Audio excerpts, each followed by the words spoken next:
तो हाल ही में एक फिल्म आई धुरंधर और इसने एक नाम को फिर से चर्चा में ला दिया है, रहमान डकैत। अब सवाल यह है कि आखिर ये शख्स था कौन। सोचिए, कराची की तंग गलियों से निकला एक अपराधी जिसकी पहुंच सीधे राष्ट्रपति भवन तक थी। ये कहानी असल में सिर्फ एक गैंगस्टर की नहीं है, ये कहानी है अपराध और सियासत के उस खतरनाक खेल की जिसने सच मानिए पूरे पाकिस्तान को हिलाकर रख दिया था। कराची में एक जगह है लियारी।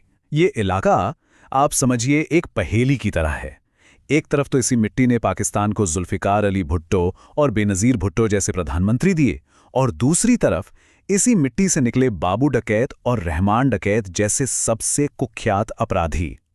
मतलब एक ही जगह लेकिन दो बिल्कुल अलग दुनिया है। एक अजीब सा विरोधाभास है ना। तो चलिए इसी कहानी में थोड़ा और गहरा उतरते हैं। ये कहानी है एक ऐसे शख्स की जिसने क्राइम और पॉलिटिक्स के बीच की जो लाइन होती है ना, उसे लगभग मिटा ही दिया था। तो अब जरा समय में पीछे चलते हैं, देखते हैं कि आखिर कैसे एक मामूली सा लड़का जुर्म की दुनिया का बेताज बादशाह बन बैठा। उसकी ये हिंसक शुरुआत कैसे हुई। तो कहानी शुरू होती है 1976 में। लियारी में अब्दुल रहमान का जन्म हुआ। उसके पिता दाद मोहम्मद पहले से ही ड्रग्स के धंधे में थे। तो मतलब रहमान के लिए जुर्म की दुनिया कोई नई या अनजानी जगह नहीं थी। कह सकते हैं कि ये उसे एक तरह से विरासत में मिली थी। और यहां देखने वाली बात यह है कि उसका ये सफर कितनी तेजी से आगे बढ़ा। सोचिए, सिर्फ 13 साल की उम्र और पहला हमला, फिर कुछ ही सालों में हत्याएं, और 1998 आते आते तो उसने अपने सबसे बड़े दुश्मन सुलेमान बिरोही को भी रास्ते से हटा दिया। बस यहीं से लियारी पर उसका दबदबा पूरी तरह कायम हो गया। उसने कुल 79 जुर्म कबूले, लेकिन इन सब में एक जुर्म ऐसा था जो सबसे ज्यादा चौंकाने वाला था, और वो था अपनी ही मां का कत्ल।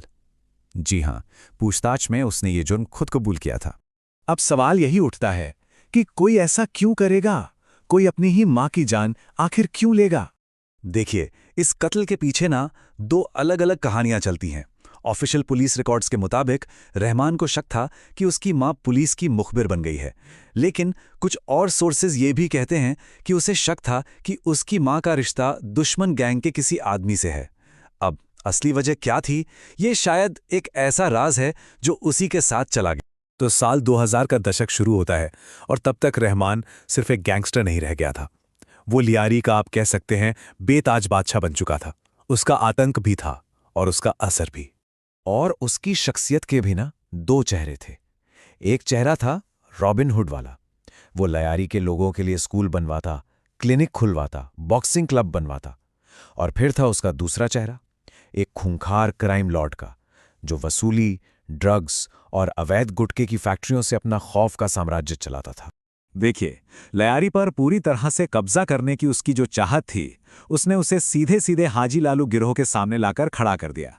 और बस यहीं से शुरू हुई कराची की वो सबसे खूनी लड़ाई, जिसे आज भी लियारी गैंग वॉर के नाम से जाना जाता है। ये सिर्फ दो गैंग्स की लड़ाई नहीं थी, ये लियारी की सड़कों पर खेला गया एक खूनी खेल था। अंदाजा लगाइए, इस गैंग वॉर में करीब 3500 लोगों की जानें गईं, दोनों तरफ से। सोचिए, ये वो कीमत थी जो लियारी के लोगों ने रहमान के दबदबे के लिए चुकाई थी। लेकिन रहमान का असर वो सिर्फ गलियों तक ही सीमित नहीं था। 2002 आते आते वो इतना ताकतवर हो चुका था कि अब वो ये तय करने लगा था कि लियारी से इलेक्शन कौन जीतेगा। और उसके कनेक्शंस वो सीधे देश के सबसे ऊंचे ऑफिस यानी राष्ट्रपति भवन तक जुड़े हुए थे। इससे जुड़ा एक बड़ा मशहूर किस्सा है।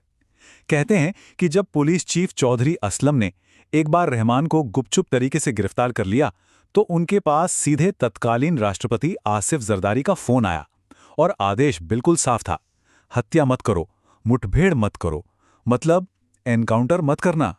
अब इससे आप अंदाजा लगा सकते हैं कि उसकी पकड़ कितनी गहरी, कितनी ऊपर तक थी। लेकिन कहते हैं ना, सत्ता का नशा और ऊंचे कनेक्शन हमेशा नहीं बचाते, और बस यही से उसके गिरने की, उसके पतन की कहानी शुरू होती है। साल 2006 उसे क्वेटा से खुफिया तरीके से अरेस्ट किया गया, पर उसे जेल नहीं भेजा गया। नहीं, उसे एक पुलिस इंस्पेक्टर के प्राइवेट घर में रखा गया। और फिर क्या, कुछ ही महीनों बाद 5 हथियारबंद लोग आते हैं और वो एक बड़े ही नाटकीय ढंग से फरार हो जाता है। ये पूरी कहानी किसी फिल्म के स्क्रिप्ट से कम नहीं लगती और साफ इशारा करती है कि सिस्टम के अंदर ही लोग उसकी मदद कर रहे थे। लेकिन इस बार फरार होने के बाद रहमान ने शायद अपनी जिंदगी की सबसे बड़ी गलती कर दी। उसने उन्हीं ताकतों को आंखें दिखानी शुरू कर दी जो अब तक उससे बचाती आ रही थीं। अब वो अपने ही पॉलिटिकल आकाओं यानी पीपल्स पार्टी के लिए एक बोझ बन चुका था। और फिर आया वो दिन, 10 अगस्त 2009, उसका अंत। अब यहां भी 2 कहानियां हैं। पुलिस की ऑफिशियल रिपोर्ट कहती है कि वो हाईवे पर एक मुठभेड़ में मारा गया, लेकिन उसका परिवार आज भी यही दावा करता है कि उसे जिंदा पकड़ा गया था और फिर एक स्टेज्ड यानी एक फेक एनकाउंटर में मार दिया गया। असली सच क्या है, ये आज भी एक सवाल ही है। उसकी मौत के बाद जो हुआ वो भी कम हैरान करने वाला नहीं था। लियारी में उसका जो जनाजा निकला वो उस इलाके के इतिहास के सबसे बड़े जनाजों में से एक था। उसकी पत्नी फरजाना आज भी कोर्ट में यह साबित करने की लड़ाई लड़ रही है कि वो एक फेक एनकाउंटर था। और विडंबना देखिए, उसका सबसे बड़ा दुश्मन वही पुलिस चीफ चौधरी असलम, वो भी कुछ साल बाद 2014 में तालिबान के एक हमले में मारा गया। तो रहमान डकैत की कहानी सिर्फ एक गैंगस्टर के बनने और मरने की कहानी नहीं है। ये कहानी पाकिस्तान में क्राइम और पॉलिटिक्स के जो गहरे रिश्ते हैं उन पर एक बहुत बड़ा सवाल खड़ा करती है। लेकिन एक थियरी और है जो इस पूरी कहानी को एक बिल्कुल अलग नजरिए से देखती है। प्रोफेसर तौसीफ अहमद जैसे एक्सपर्ट्स का मानना है कि लियारी में जो भी हिंसा हुई उसकी जड़ें कहीं और, बलूचिस्तान के सियासी हालात में हैं। तो ये थियरी क्या कहती है? ये कहती है कि लियारी में जो गैंग वॉर हुई वो कोई एक्सीडेंट नहीं था, उसे जानबूझकर होने दिया गया। सवाल है क्यों? क्योंकि उस दौर में कराची में एक मजबूत बलूच राष्ट्रवादी आंदोलन यानी बलूच नेशनलिस्ट मूवमेंट जोर पकड़ रहा था और ये सरकार के लिए एक बड़ा सरदर्द था। तो इस थियरी के हिसाब से रहमान जैसे गैंगस्टर्स को एक टूल, एक हथियार की तरह इस्तेमाल किया गया ताकि बलूच नौजवानों का ध्यान सियासत से हटाकर उन्हें जुर्म की दुनिया में ही उलझा दिया जाए।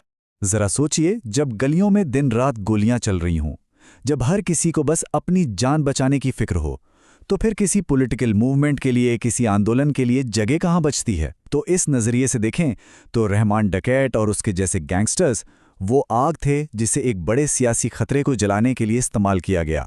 तो आखिर में सवाल यही बचता है, रहमान डकैत कौन था? क्या वो एक मास्टर क्रिमिनल था जिसने पूरे सिस्टम को अपनी उंगलियों पर नचाया, या फिर वो सियासत के कहीं ज्यादा बड़े और खतरनाक खेल का सिर्फ एक प्यादा था, एक ऐसा मोहरा जिसे इस्तेमाल किया गया और फिर रास्ते से हटा दिया गया? इसका जवाब शायद कभी ना मिले, और शायद यही रहमान डकैत की असली अनसुलझी कहानी है।